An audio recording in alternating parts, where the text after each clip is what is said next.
o'clock in the morning. Yeah. Came down, checked the drawer, and there was food in there.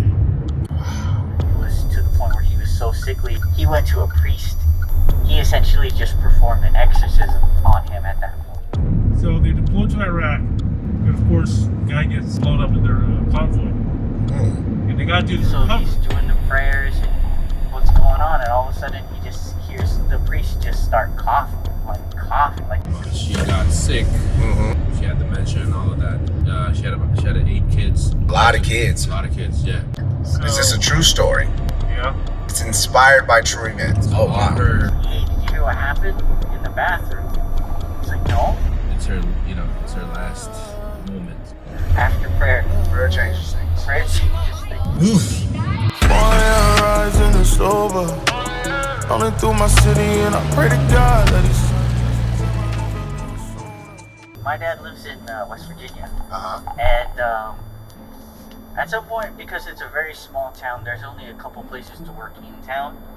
If you're not in town, then you have to go like 2 hours out of town. Okay. This is asbestos for a living, and this is before he was licensed to do that. So he's working at a Walmart that's like 5 minutes down from his house. Yeah. In West Virginia, where he lives specifically, they have a heroin problem, right? So Wow.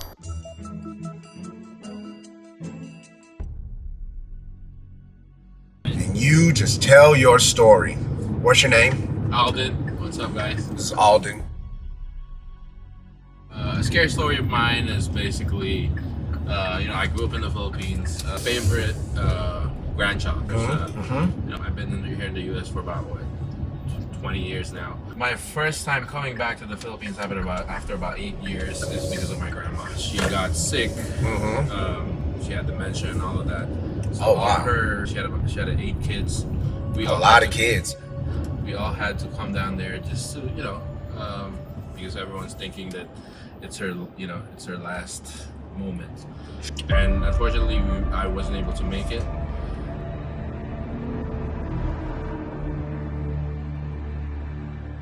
Alright, yeah, I was in the Army, and one of my sergeants served with this one guy in Iraq. He distinctly remembers this guy because he had a laughing devil on his body. That was a tattoo? Yeah, it was a tattoo. He had a tattoo of a laughing devil, and the reason behind that was he said the devil always gets the best of me. Because he joined the Army to try to make right in his life. Go ahead. So they deployed to Iraq, and of course, the guy unfortunately gets blown up in their convoy. And they got to do the recovery. They know who's in the vehicle, but you still got to recover the equipment, you still got to recover the bodies, something to bring home. And they have to identify the bodies. Right. And they identify the bodies through dental records, blood records, or body work. Like, Right. the whole body was just scorched to shit. But the only thing that was left that was untouched was that laughing devil. Was that tattoo? And he said, like, to this day, just give him shivers, because at the end of the day, the devil did get the last laugh. Like, fucking shit, man.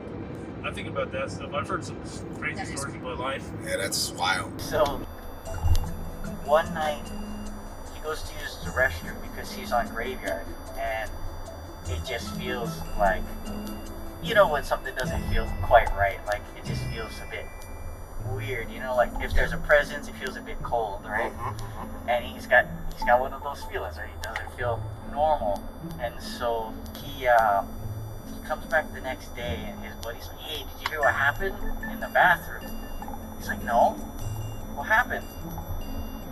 He's like, "Some dude OD'd in the bathroom."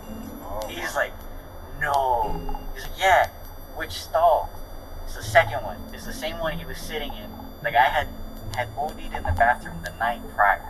Really? Yeah. He felt it. Yeah. My dad he's super in tune with that kind of stuff. Yeah.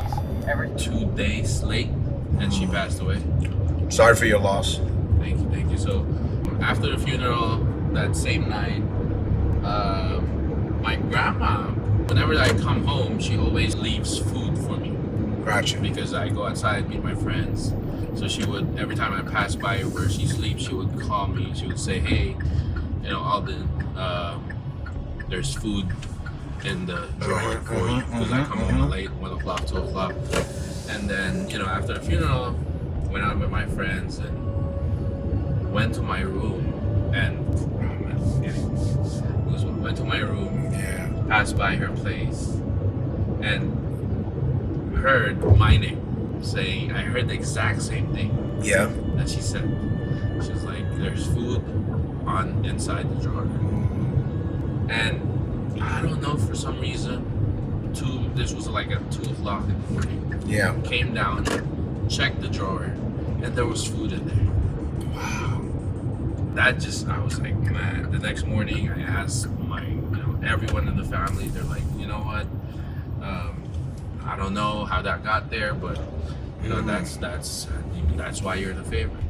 And the funny thing is, So it was comforting, also, right? oh yeah, of But course, still, knowing that. like, Absolutely knowing Yeah. that, man. Yeah. but he's doing good now. He's good, yeah. He's good. He's 53.